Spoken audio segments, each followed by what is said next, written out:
ఈరోజు ఒక రాక్షస యుగంలో ఉన్నాం.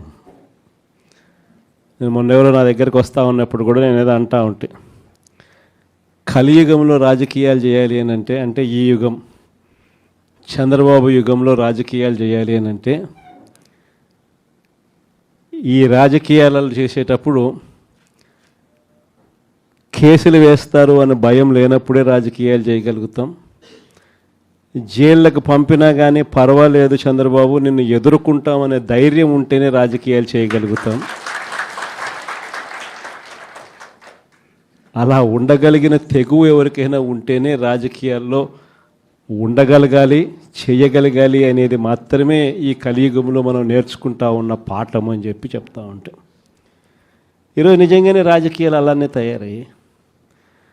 చంద్రబాబు నాయుడు ఈరోజు చేస్తూ ఉన్న రాజకీయంలో కనీసం 1% కూడా మనం ఆ రోజుల్లో ఎప్పుడు చేయలే.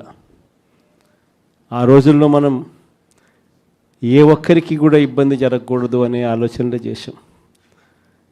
ఇన్ఫ్యాక్ట్ నాకు బాగా గుర్తుంది, తాడిపత్రి మున్సిపల్ ఎలక్షన్లు జరుగుతూ ఉన్నాయి. మనం రాష్ట్ర వ్యాప్తంగా మున్సిపాలిటీలు అన్నీ మనం స్వీప్ చేస్తాం. రాష్ట్ర వ్యాప్తంగా జెడ్పీటీసీలు స్వీప్ చేసినాం, ఎంపీటీసీలు స్వీప్ చేసినాం, సర్పంచ్ స్థానాలు స్వీప్ చేసినాం.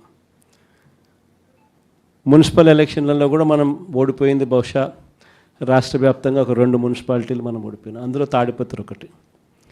వాళ్ళకు 18, మనకు 16. కేవలం వాళ్ళకు తేడా 2. మన ఎమ్మెల్యే వండుకొని అన్న 2 అయినా తేడా ఎత్తేద్దామన్నాడు.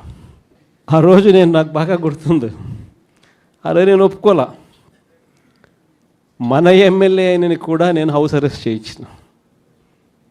మన ఎమ్మెల్యేని నేను హౌస్ అరెస్ట్ చేసి ఎన్నిక జరిపించి తాడిపత్రి మున్సిపాలిటీ సవ్యంగా జరిగించి చివరిగా తెలుగుదేశం 18 వాళ్ళకు, 16 మనకు న్యాయబద్ధంగా ప్రజాస్వామ్యబద్ధంగా ఎన్నిక జరిగింది ఆ రోజు.